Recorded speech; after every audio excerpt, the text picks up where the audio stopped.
Bonjour à tous, bienvenue sur Matessa, ma chaîne de maths pour dédramatiser. On se retrouve comme tous les lundis soirs de l'année scolaire sur Matessa pour notre petit test hebdomadaire de calcul mental. Je vous rappelle qu'en ce début d'année 2022, on travaille par thème, le thème du soir, les fractions. Pour les nouveaux arrivants, je vous rappelle la règle, elle est très simple, je vais donc vous envoyer 10 questions qui vont s'enchaîner toutes les 15 secondes. Vous allez vous munir d'une feuille et d'un crayon et vous allez noter sur cette feuille uniquement le résultat à la question qui va vous être posée. Puisqu'on travaille aujourd'hui sur les fractions, faites l'effort toujours de donner une fraction irréductible. On se retrouve évidemment en fin de vidéo pour les résultats, les astuces et bien entendu les méthodes. Allez, c'est parti!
On se retrouve donc évidemment pour les résultats, les astuces et bien entendu les méthodes.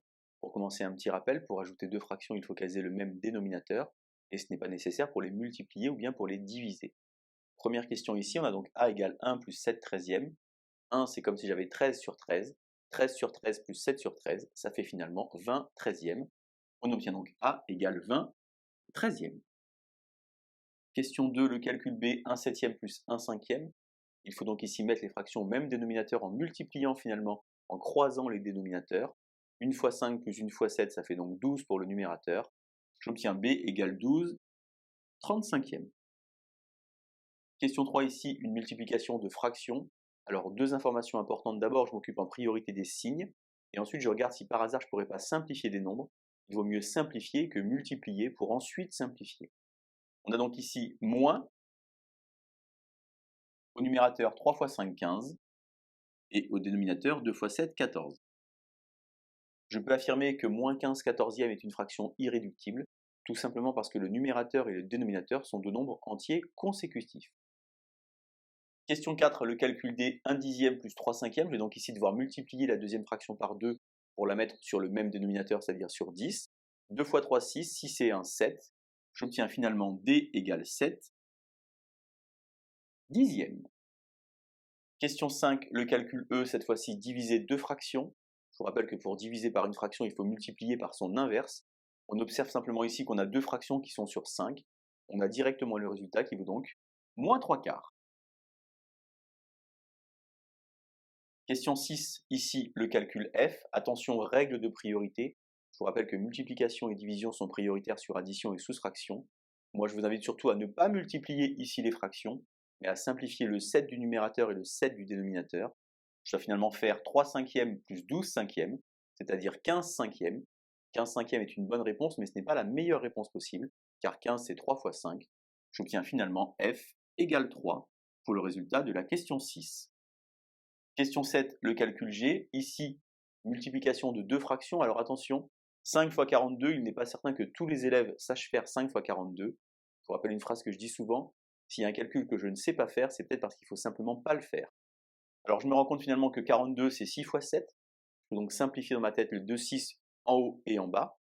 Je me rends compte également que 15, c'est 3 fois 5. Je peux donc également simplifier le 5 du haut et le 5 du bas. Et j'obtiens finalement, pour la question 7, G égale 7 tiers.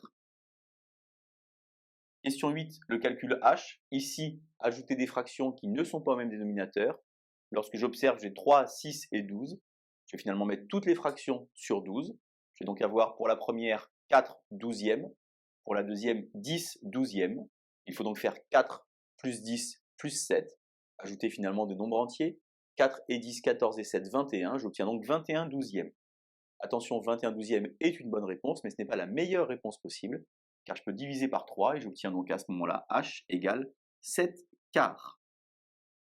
Question 9 ici, alors attention, règle de priorité, mais en observant un petit peu ce qui se passe, on se rend compte qu'on a 3 et 4 pour le premier dénominateur et 2 et 6 pour le deuxième dénominateur. Finalement, des fractions qui vont être sur 12. Je m'intéresse alors uniquement au numérateur. 7 fois 5, 35. 11 fois moins 1, moins 11. 35 moins 11, j'obtiens donc 24 douzièmes. Une nouvelle fois 24 douzièmes, attention, n'est pas une fraction irréductible. J'ai donc comme résultat pour la question 9, i égale 2. Et enfin, dernière question, la question 10, la question qui fait peur. 1 plus 5 septièmes divisé par 1 moins 5 septièmes. Alors peut-être que vous avez eu envie de tout barrer, évidemment c'est faux. Il faut mettre d'abord au même dénominateur en haut et en bas. Je vais donc ici avoir au numérateur 7 et 5, 12, au dénominateur 7, et pour le bas de la fraction 7 moins 5, 2, et au dénominateur 7. Finalement, je vais pouvoir simplifier les deux 7. Il va simplement me rester 12 demi, et le résultat de 12 demi, ça fait bien entendu 6. Voilà donc les 10 résultats du calcul mental numéro 28. Si vous avez 10 sur 10, vous savez ce qu'il vous reste à faire. Posez un pouce, un commentaire, ou même peut-être vous abonner à Matessa. N'hésitez pas en cette période de bac blanc à travailler un petit peu sur toutes les playlists de Matessa à la recherche du point qui vous intéresse. Et sinon, je vous dis à lundi prochain pour un prochain test hebdomadaire de calcul mental. Bonne journée sur Matessa. À bientôt.